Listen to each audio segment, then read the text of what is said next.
Thank you for coming and rocking with me one more time. My name is Damon with Complete Media. I am going to be reacting today to a video about a bride suing a caterer because the guests suffer from food poisoning. Melissa Conradin believes her guest came down with food poisoning from the mac and cheese. Melissa wanted to keep what happened out of the news, but claims her caterer wasn't keeping her promise to her.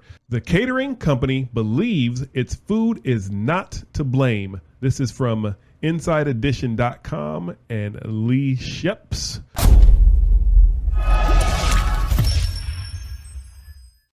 Couple didn't expect in sickness and in health to take effect immediately, but kind of like dominoes, one was getting sick after the other.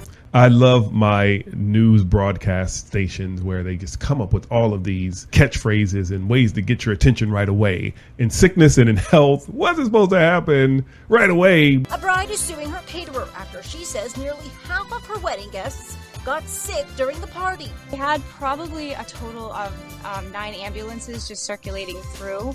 Ding! I'm not feeling this techno-inspired version of the wedding recessional song, but she said they had 9 ambulances like circulating through, so it was almost like, you know, pass the baton. I got this one. Go back. We'll get the next one.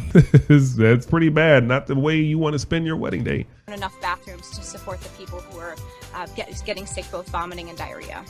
Ooh, yeah, that's the brown noise.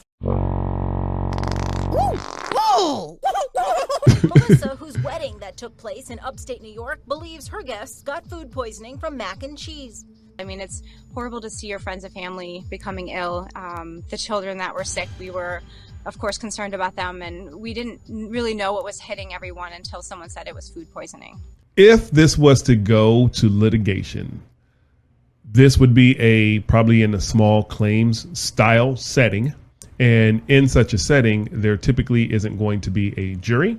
And when you present your case to the judge, before I continue, not legal advice, and you present your case to the judge, they have less of a burden than if it was like a criminal case where you have to, beyond the shadow of a doubt, this is what happened. Well, this one is more likely than not.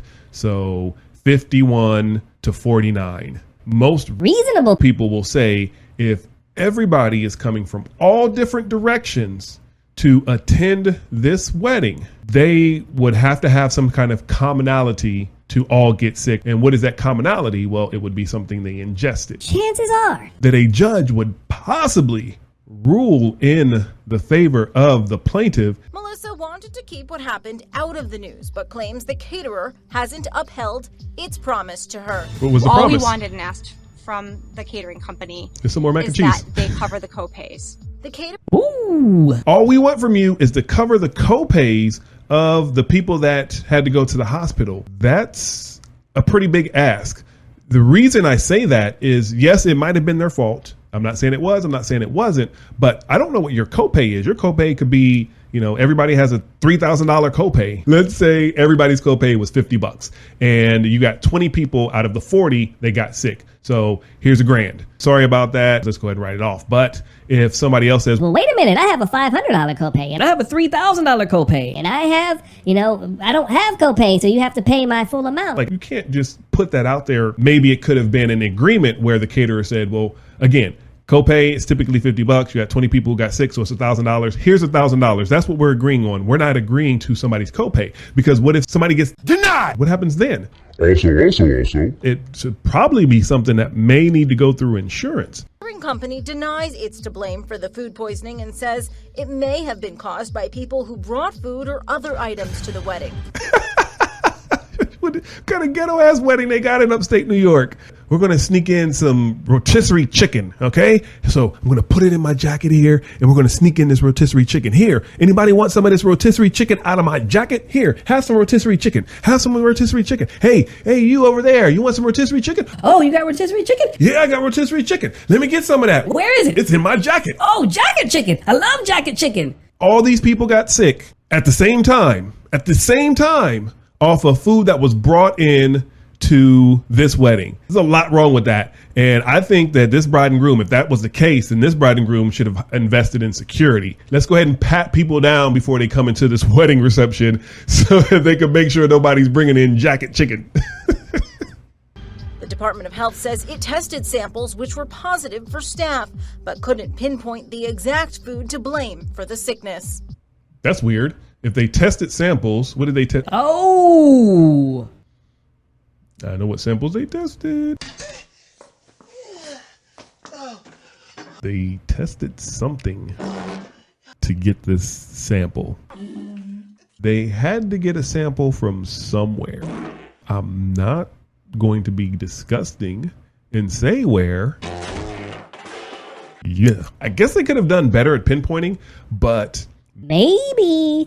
there was no food left to test. So that's the reason why that they're not able to test the food and only able to test we'll call it the remnants of the food.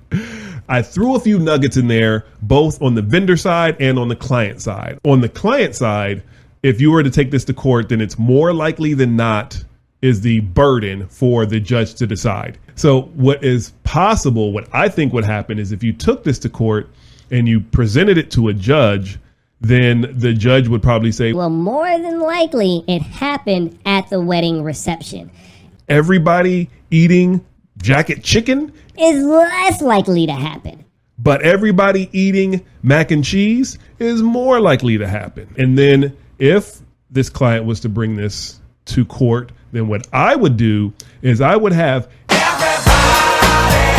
that got sick write an affidavit, which means you have to get it notarized. I went to John and Becky's wedding, and during the ceremony, I felt fine. During the cocktail hour, I felt fine. During the reception, I felt fine until later on after eating dinner. Then I started feeling sick. And then everything came out of both ends of my body. Have everybody do that. Present it to Your Honor. Here, Your Honor. Here's all the affidavits for everybody at my wedding reception. Here are the ones that got sick. And the commonality is the mac and cheese. And here's the ones of the people that didn't get sick. And guess what that commonality is? They didn't eat the mac and cheese. So more likely than not, it was the mac and cheese. And you're more likely to win your case. Just throwing it out there. Not legal advice. Just something that I have picked up after being in business for a long time and watching a lot of court shows. Now, on the vendor side, if that was to happen to you, which hopefully it never happens to anybody out there, but if it did happen to you, my advice would be never enter into an agreement like what the bride described. The reason for that is because there's unknown in there. Pay everybody's copay. I don't know what your copay is, so I can't agree to that. However, what I think is going to be a reasonable copay, because these are the amount of people that got sick, is this amount, right? And then they can say yes or no. And if they say no, then let's come up with a reasonable amount, but never leave it open-ended, because somebody could have a $2,000 copay. And a lot of people can have a $2,000 copay. Might be people watching this video. If you have a copay that's higher than, let's say, $150 for a hospital emergency room visit, then drop it in the comments and let me know. And then also with that copay, some insurance might say, this is your copay, but then you also have to pay for this ambulance ride. And then what'll happen is they'll come back later and say, oh, you got to pay for the ambulance ride. So agree to an amount and put it in writing, number one. Number two is make sure that it is all encompassing. So this is a settlement on all future claims for any medical expenses that were incurred because of a situation that we don't agree that we caused, but we want to make you whole. So that would be my advice for the caterer. Or Give it to your insurance right away. Don't even wait. Here's what happened.